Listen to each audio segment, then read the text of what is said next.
রাজধানীর সরকারি আলিয়া মাদ্রাসা শিক্ষার্থী সাইফুদ্দিন মোহাম্মদ এমদাদকে হত্যা চেষ্টার অভিযোগে সাবেক প্রধানমন্ত্রী শেখ হাসিনা ও তার বোন শেখ রেহানা সহ 201 জনের বিরুদ্ধে মামলার আবেদন হয়েছে। বৃহস্পতিবার ঢাকার মেট্রোপলিটন ম্যাজিস্ট্রেট মোহাম্মদ মনিরুল ইসলামের আদালতে এম.এ. হাশেম রাজু বাদী হয়ে এই মামলার আবেদন করেন। এ সময় আদালতে বাদীর জবানবন্দির রেকর্ড শেষে এই ঘটনায় শাহবাগ থানায় আর কোনো মামলা আছে কিনা আগামী 7 দিনের মধ্যে সেই সংক্রান্ত প্রতিবেদন দাখিলের জন্য ওই থানার ভারপ্রাপ্ত কর্মকর্তাকে নির্দেশ দেন। উল্লেখযোগ্য অপর আসামিরা হলেন সজীব ওয়াজেদ জয়, সাইমা ওয়াজেদ পুতুল, শেখ ফজলুল করিম সেলিম, ওবায়দুল কাদের, সালমান এফ রহমান, আসাদুজ্জামান খান কামাল, সাবেক আইজিপি বেনজির আহমেদ, মনিরুল ইসলাম, শামসুদ্দিন চৌধুরী মানিক। মামলার আবেদনে বলা হয়েছে, বৈষম্য বিরোধী ছাত্র আন্দোলনের সময় গত 4 আগস্ট সকাল 11:30টার দিকে ভুক্তভোগী এম.এ.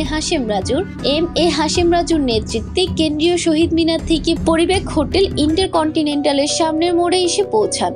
তখন ছাত্রলীগ, যুবলীগ, আওয়ামী লীগের বিভিন্ন স্তরের নেতাকর্মীরা ভুক্তভোগী ও তার সঙ্গীদের গতিপথ রোধ করেন। আসামিরা ছাত্র জনতাকে হত্যার উদ্দেশ্যে গুলিবর্ষণ, হাত বোমা, পেট্রোল বোমা ও মিছিল ছত্রভঙ্গ করতে পুলিশের কাঁদানে গ্যাস, পেপার স্প্রে ও ছসরা গুলিতে ভুক্তভোগীর ডান চোখ ক্ষতিগ্রস্ত হয়। এ সময় তিনি রাস্তায় লুটিয়ে পড়লে অজ্ঞাতনামা ছাত্রলীগ, যুবলীগ এবং পুলিশ সদস্যরা তাকে মারধর করতে থাকে।